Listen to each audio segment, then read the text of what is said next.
शादी के सिर्फ 18 दिन थे और होने वाली पत्नी ने अपने पति से फ़ोन करके बोला कि सुनते हो जी।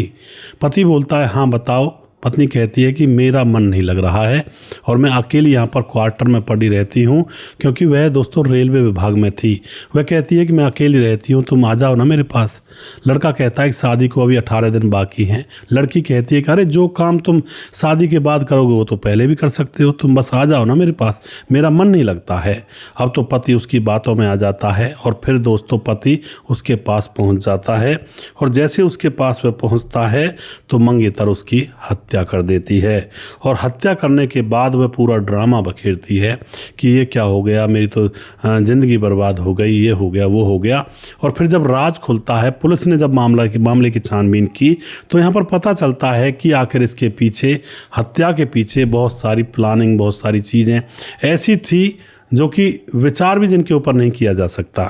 क्या था मामला, पूरी कहानी यहाँ पर जानेंगे। वीडियो को लास्ट तक ज़रूर देखा करें। नमस्कार, मैं हूँ सुदेश कुमार और तिरछी बात चैनल में आपका स्वागत है। यह घटना राजस्थान के उदयपुर के अंदर छोटा देवरिया गांव पड़ता है, जिस गांव के अंदर सचिन राठवा 26 साल उसकी उम्र है वो रहा करता है। वह अपने माँ बाप के साथ रहता है, भरा पूरा परिवार है। सचिन राठवा जो कि कार की ड्राइवरी किया करता है, किसी अमीर सेठ के नीचे उसकी कार चलाया करता है। अच्छी खासी आमदनी हो जाती है, कोई दिक्कत नहीं है। कई बार टूरिस्टों की गाड़ी भी चला लिया करता, इस तरह का उसका काम है। अब क्या होता है, सचिन राठवा को 3 साल पहले एक लड़की से प्यार हुआ था जिसका नाम था रेखा। फिलहाल उम्र उसकी 24 साल है। रेखा रेलवे में जॉब किया करती है, जो कि गुजरात के बड़ोदरा में रहा करती है। रेलवे कॉलोनी के अंदर सकरपुरा थाना क्षेत्र के अंदर रेलवे कॉलोनी है, वहीं पर उसको क्वार्टर मिला हुआ है रेलवे की तरफ से और वहाँ पर वह रहा करती है। इन दोनों की मुलाकात हुई थी। मुलाकातों में इन दोनों को प्यार हो गया था 3 साल पहले। दोनों ने अपने अपने घर वालों को बताया तो लड़के के भी और लड़की के भी घर वाले इनके रिश्ते से कोई इनकार नहीं करते हैं और आज से 1 साल पहले इनकी सगाई हो चुकी थी कि भाई हम तुम्हारी शादी धूमधाम से कर देंगे, तुम चिंता मत करो। अब सगाई को भी 1 साल गुजर चुका था। प्यार यह 3 साल पहले से कर रहे थे, कोई परेशानी नहीं थी, कोई ऐसी वैसी बात नहीं थी। अब शादी के सिर्फ 18 दिन रह जाते हैं। शादी के जैसे 18 दिन रह जाते हैं। जनवरी में शादी होनी थी, अभी 2026 में। तो शादी होने से पहले शादी की तैयारियों में दोनों के घर वाले जुटे हुए थे। अब रेखा सचिन के पास फ़ोन करती है।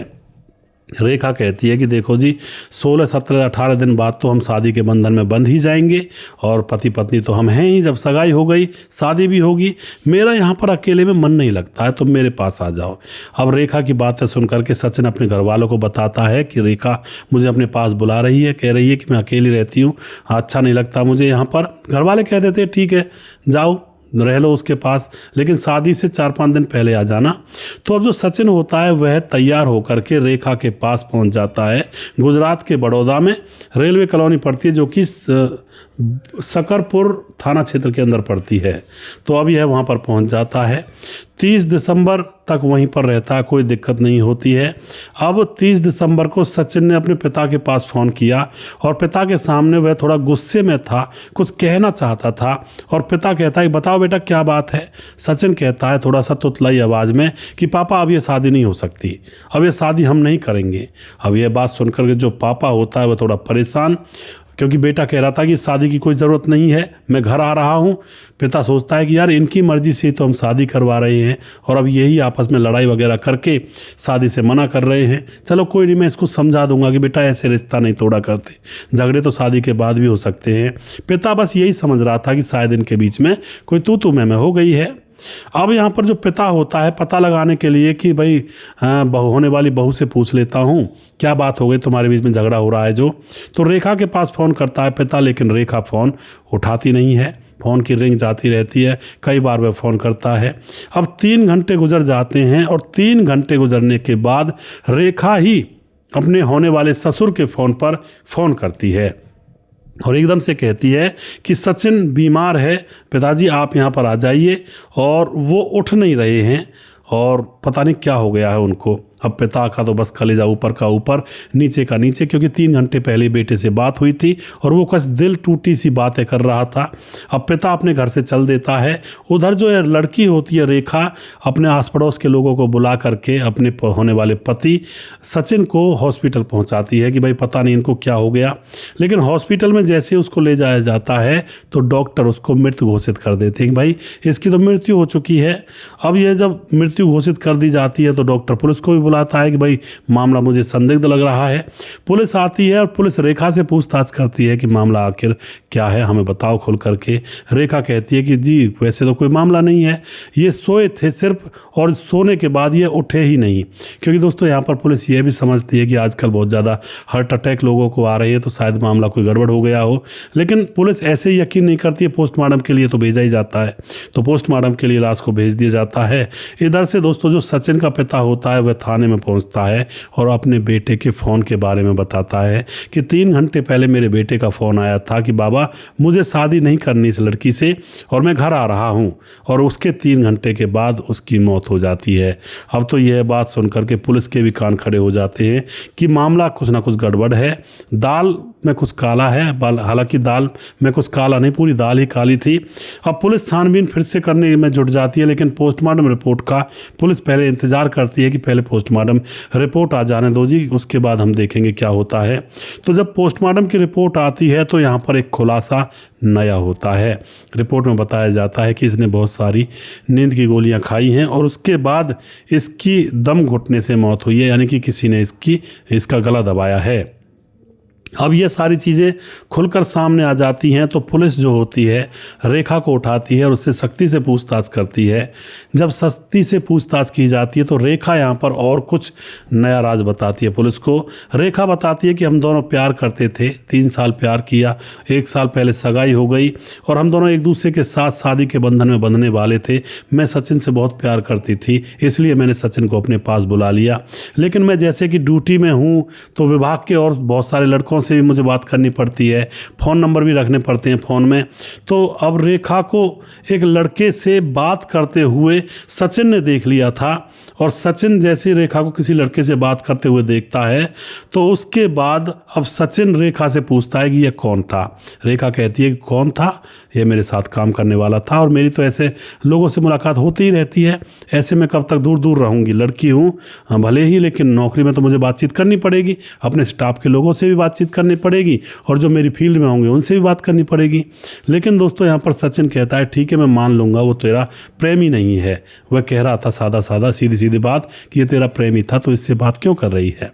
अब वह कहता है ठीक है मैं मान लूँगा ये तेरा प्रेमी नहीं है, तू अपना फ़ोन मुझे चेक करवा दे। लेकिन दोस्तों लड़की बताती है कि साहब मेरे फ़ोन में न जाने कितने मेरे साथ काम करने वाले लड़कों के फ़ोन नंबर हैं, न जाने कितने कर्मचारी और भी हैं, आस पड़ोस के लोग भी हैं, क्योंकि अगर ऐसे बात मैं नहीं करूंगी तो मेरे माँ बाप तो यहाँ पर रहते नहीं हैं, मैं कैसे जीवन जीऊँगी, मुझे तो बातचीत करनी पड़ती है। तो मैंने इसीलिए अपने पति को, होने वाले पति को अपना फ़ोन नहीं दिखाया, क्योंकि वह बहुत सारे लड़कों के नंबर देखता तो और ज़्यादा बौखला जाता। मैंने कह दिया कि नहीं फ़ोन नहीं दिखाऊंगी मैं तुम्हें, और मैं ही खुद ही बता देती हूँ मेरे फ़ोन में बहुत सारे लड़कों के नंबर हैं।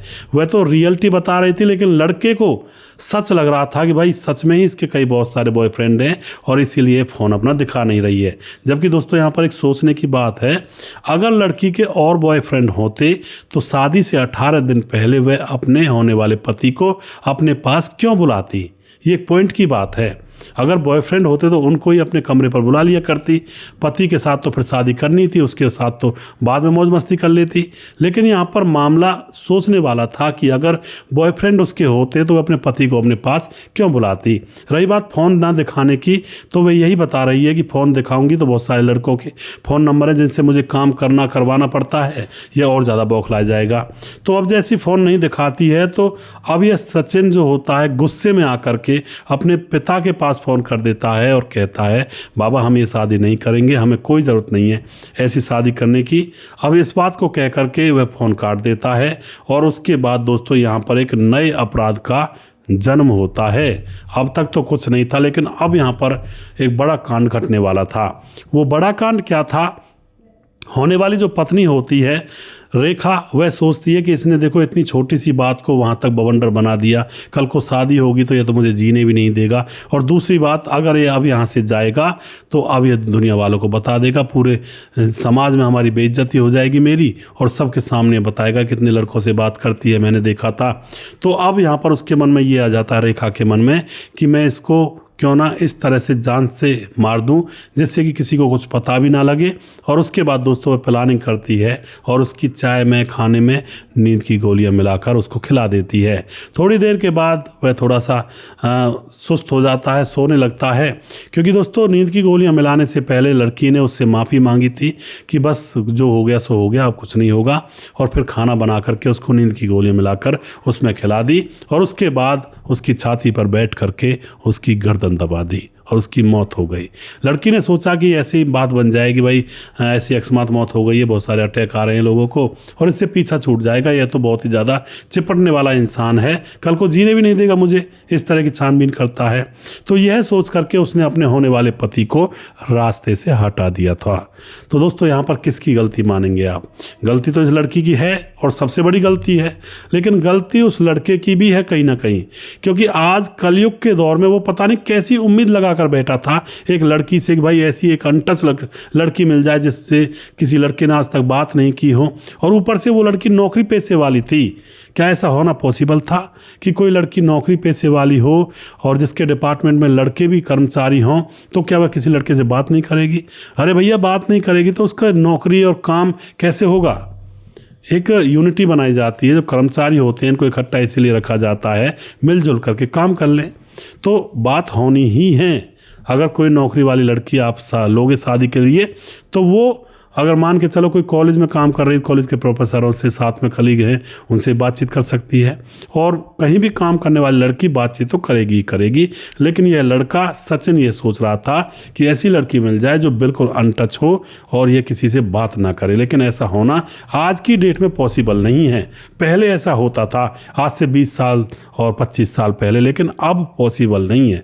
अब तो लड़कियां कॉलेज जाती हैं, कॉलेज में भी लड़कों से मुलाकातें हो जाती हैं, स्कूल का अलग प्यार होता है, लड़का लड़की का कॉलेज का अलग प्यार होता है, और जब नौकरी लग जाती है तो फिर अलग एक तीसरा प्यार हो जाता है, और फिर नौकरी लगते लगते हो सकता है एक आधा अफेयर और भी हो जाए लड़का और लड़की का। आजकल तो ये लड़के लड़की इस तरह की पोजीशन में हैं जो कि बहुत बुरा माहौल बना हुआ है लोगों के बीच में।